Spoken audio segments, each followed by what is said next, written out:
खामोश हवेली की भूख। आरव, ईशानी, कबीर, दिया और रोहन 5 दोस्त थे जो अनजाने के रोमांच के आदी थे। उनका नया जुनून खामोश हवेली थी, जो शहर के किनारे पर एक सड़ता हुआ अवशेष था। स्थानीय लोग फुसफुसाते थे कि इसके पिछले निवासी 1 सदी पहले सिर्फ गायब नहीं हुए थे, उन्हें घर ने ही निगल लिया था, उनकी आत्माओं को अपनी ही दीवारों में कैद कर लिया था। एक चांदनी रात में अपनी बहादुरी के नशे में पांचों ने सच्चाई को उजागर करने का फैसला किया। भारी ओक का दरवाज़ा चरमराते हुए खुल गया, जिससे सड़ांध और एक अजीब मीठी सी महक वाली बासी हवा का झोंका बाहर आया। धूल के कण उनकी टॉर्च की रोशनी में नाच रहे थे। ये ब्लॉक के लिए सोना है, कबीर ने अपना कैमरा उठाते हुए फुसफुसाया। दिया ने अपनी बाहों को कसकर पकड़ लिया, कांपते हुए।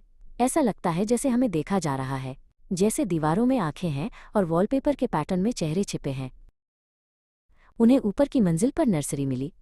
बीच में एक अकेला रॉकिंग हॉर्स हिलने लगा, धीरे धीरे नहीं बल्कि एक हिंसक उन्मत्त ऊर्जा के साथ, फिर अचानक उनकी ओर मुंह करके रुक गया।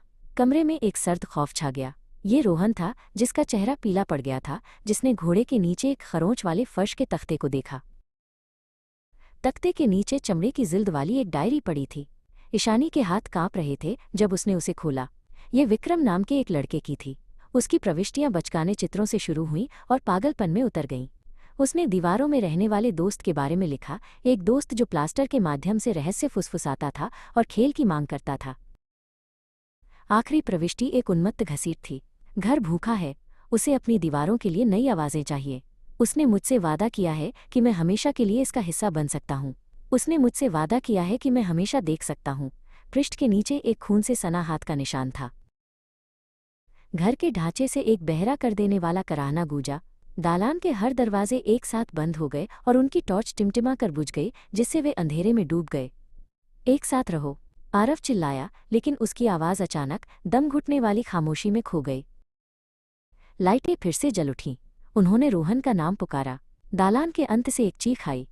वे दौड़े और देखा कि रोहन दीवार से सटा हुआ है, उसका चेहरा आतंक से भरा है।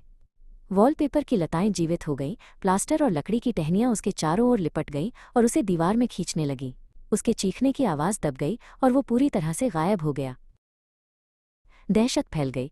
उनके चारों ओर की दीवारें सांस लेती हुई लग रही थीं। वॉलपेपर के पैटर्न विकृत, खामोश चेहरों में बदल रहे थे, पिछले निवासियों के चेहरे, और अब रोहन का चेहरा। हमें बाहर निकलना होगा, दिया चीखी। लेकिन जब वे मुड़े तो सामने का दरवाज़ा जा चुका था। उसकी जगह एक ठोस, बिना जोड़ वाली दीवार थी।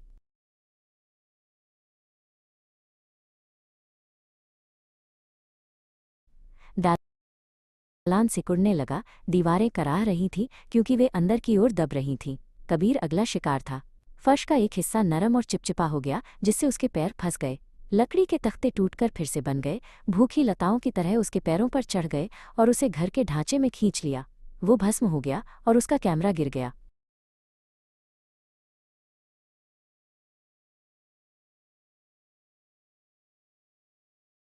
सिकुड़ते हुए भव्य फोयर में फंसे आरव, ईशानी और दिया एक साथ सिमट गए। झूमर टिमटिमा रहा था। उनके चारों ओर की दीवारों पर प्लास्टर में नए चेहरे बन रहे थे। उनकी आंखें चौड़ी थीं, उनके मुंह खामोश चीखों में खुले थे। वे दीवारों से हल्की फुसफुसाहट सुन सकते थे, रोहन, कबीर और अन्य लोगों की आवाज़ें। आखिरी चीज़ जो उन्होंने देखी वो थी भव्य सीढ़ी का पिघलना। उसके लकड़ी के कदम कंकाल की भुजाओं की तरह उनकी ओर बढ़ रहे थे। खामोश हवेली भूखी थी और उसे खाना खिलाने का समय हो गया था।